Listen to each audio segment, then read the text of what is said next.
What is up, Screen Watcher Nation? It is the Screen Watcher here, back with another movie review for you here. Do not forget to like and subscribe to the channel, though. I know we are getting a lot more subscriptions here, and on Facebook we are getting a ton of subscribers there, adding to the nation. I believe we've added 7 more countries, and we are over the 3,000 mark there, so lots of love to you. Thank you for doing that, and let's go ahead and jump on into the review for the movie The Foreigner. So if you have not seen it, this is the movie starring Jackie Chan and Pierce Brosnan. There was also a couple of other main characters that I wanted to throw out there, played by Michael McElhatton and Rufus Jones. Jackie Chan played Quan Min.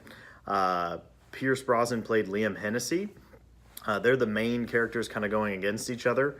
Michael McElhatton played Jim Cavanaugh, who was kind of Pierce Brosnan's right-hand man, his kind of enforcer, so to speak. And then Rufus Jones played Ian Wood. He was kind of a reporter.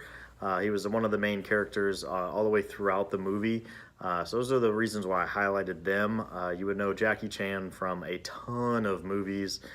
He's been in a million of them, but his main ones, most popular one would probably be the Rush Hour trilogy. And then Pierce Brosnan, you would know, again, from a ton of different movies, but again, most popular probably the James Bond movies that he was in. Michael McElhatton, you would know from Game of Thrones. And then Rufus Jones, he's done a ton of voiceover work for several different TV shows as well as video games. But he has been in 17 episodes of the TV series Mongrels. So those are the cast that I want to focus on throughout the review here. But the overall plot of The Foreigner is Jackie Chan has a daughter, and she's going to buy this dress. You see it in the preview, and unfortunately the bank next to this place where the daughter is buying the dress explodes. A bomb goes off. And it was the IRA that did it, the Ireland kind of terrorist group that explodes this bomb in this bank. And Pierce Brosnan used to be a member of the IRA and is now working with the IRA to kind of, with the British government, to kind of bond them together and kind of bring peace between everybody. So he's kind of now a political leader. And it's been 20 years since really there's been a big issue with the IRA, and it's kind of this really sad story of just this man. He loses his daughter, and he doesn't really have anything else. He just works at this tiny little Chinese restaurant that he owns, and he just has his daughter. He doesn't have any other family. So now that he loses his daughter, he goes to the police station day after day, and he just sits there and waits and tries to see when the bombers are caught, and it's terribly heart-wrenching. And when he doesn't get any answers from the police, they kind of tell him, hey, you can't really wait here. He offers them $20,000 just to get the names of people who could help him find the bombers, and then he would kind of take care of it himself. And then he sees Pierce Brosnan talking on the news as a former member of the IRA, and you know, now this kind of voice for them with the government and the British government. And so he goes to him, and you know, Pierce Brosnan says, I don't know who did it, and you know, I don't know who the bombers are, but, you know, Jackie Chan says, hey, you know, you have ties to the IRA, you must know, and he says he doesn't. And, you know, he finally, eventually drives Jackie Chan to go all the way to Ireland and find him, and he starts kind of wreaking havoc on Pierce Brosnan, Liam Hennessy's character, the entire rest of the movie, because it turns out, you know, Pierce knows a little bit more than he's leading on, and that's all I'll really kind of get into the plot of the movie. But it's some of the best stunt work that Jackie Chan has done in a really long time. Those of you who have watched Jackie Chan movies know that he pretty much always does his own stunts.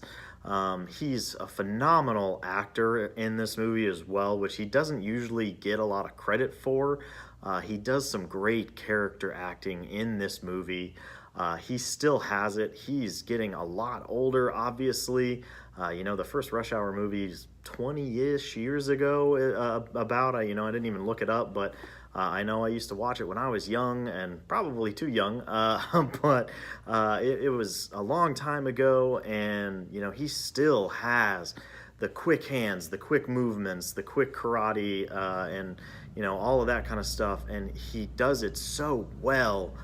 It was super believable, and, you know, he was kind of this broken old man at the beginning of the movie, and he's really taking out these younger, you know, IRA members throughout this entire movie, and, you know, it's believable, and, you know, it's just an extreme movie.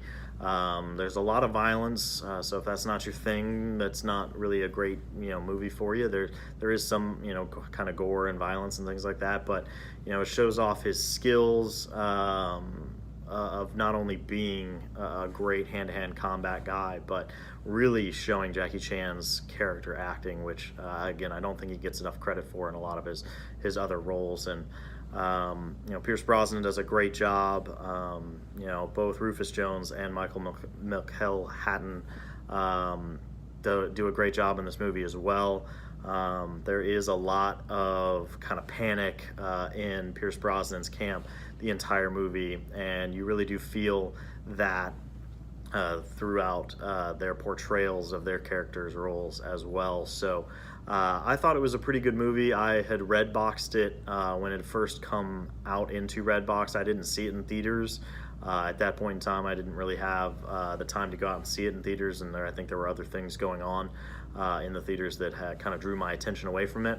I had Redboxed it, and I enjoyed it thoroughly then.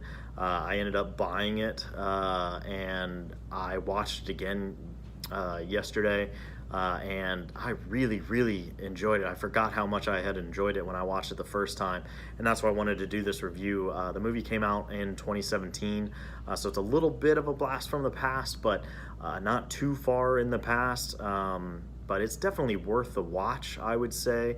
It's worth purchasing. You know, I got it at Target. I think the Blu-ray was $17. I think the DVD was like $13. So there really wasn't a huge difference in price for the Blu-ray DVD.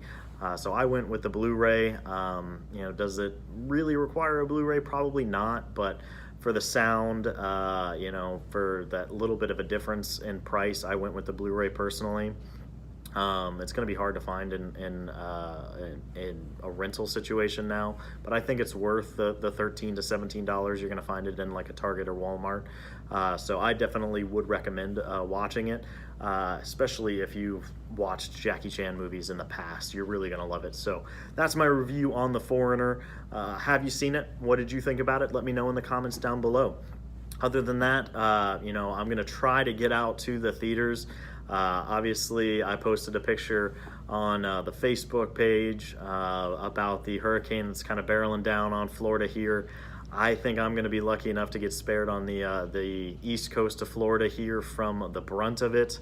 It's just nailing the panhandle right now, and I want to send out my thoughts and prayers to you guys there. I'll probably do a little video message to y'all, but you know, I don't know if I'm going to get affected here. I probably won't, like I said, but my off days will be in a couple of days, so I'll probably do a couple more blasts from the past during the week, and then I'll try to get more videos out to you. But again, like and subscribe to the channel.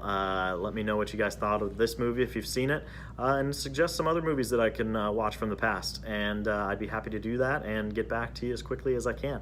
Other than that, I'm the Screen Watcher. Hopefully your popcorn is always fresh, and hopefully you enjoy your day at the cinema, whether it is out at your local movie theater or at your home theater like I did with The Foreigner today. Have a great day, guys.